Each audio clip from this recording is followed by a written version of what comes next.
When I was 8, I was friends with the fairies in my yard. But then they started to go missing.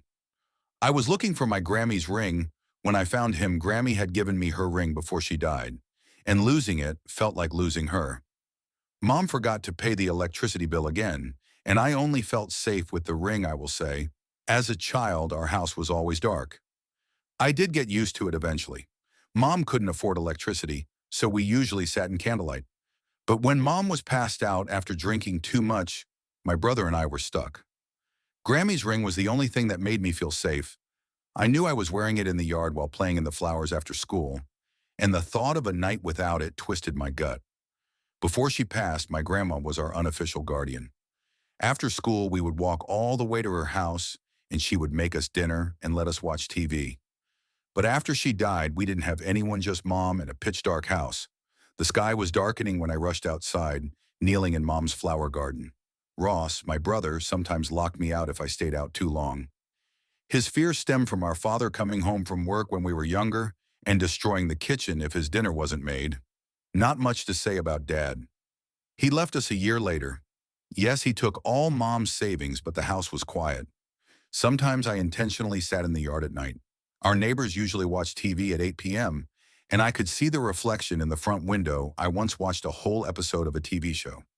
I had no idea what it was, but I think it was about space. On that particular night, it was too cold to sit outside. I was wearing Mom's coat over my pajamas, grasping my flashlight. Ross's face was in the window, lit up by Mom's phone. Also our only light. I gestured for him to leave the door open, and he just pressed his face against the glass, making kissy faces. Ever since Dad left, my brother insisted on being the male of the house, repeating what Dad would always say. When we did have electricity, rarely, my brother would force me to microwave him frozen meals because he was the male of the house now that Dad was gone.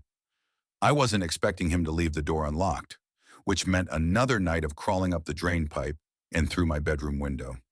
I focused on Grammy's ring, kneeling in the flowers.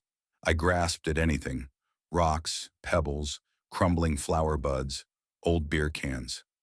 A voice startled me, and I almost toppled over. "It's over here!"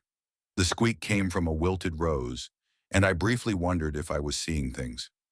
Bobby, one of my friends in elementary school, once bragged that his father ate mushrooms and thought he was a bird. I became fascinated with the idea, and Bobby and I spent a whole slumber party Googling mushrooms. I vaguely remembered my mother planting some when we were younger, but they were the edible kind, the ones she used in her winter soup. So if I wasn't seeing things, if I wasn't high on mushroom spores, then what exactly did I hear? "Hello? I'm sorry. Are you blind? I'm down here." All I could see was my mother's flower bed. I shined my flashlight on it, peering closer, and there, when I crawled directly into a crushed rose bush, was a glowing ball of light. I found myself mesmerized by it, hypnotized by light that I wasn't used to whipping my head around. I searched for my brother. His shadow was gone. Closer now, the ball of light morphed into a tiny human perched on a leaf, legs swinging. The boy looked like a high schooler, glass wings poking from his back, a scowl on his face. I couldn't believe what I was seeing. Mom used to warn Ross and me about the fairies when we were little.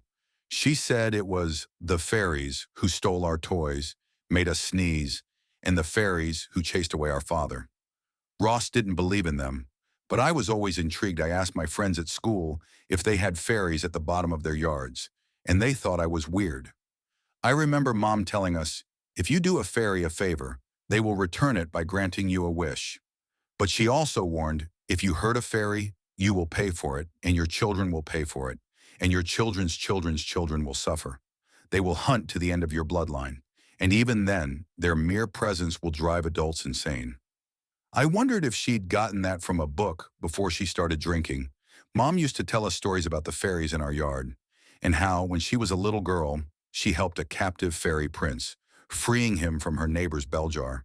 Maybe they were protecting her after all. The one in front of me was scowling before his expression softened. "Hi," the fairy whispered, tilting his head. He looked maybe 17 or 18,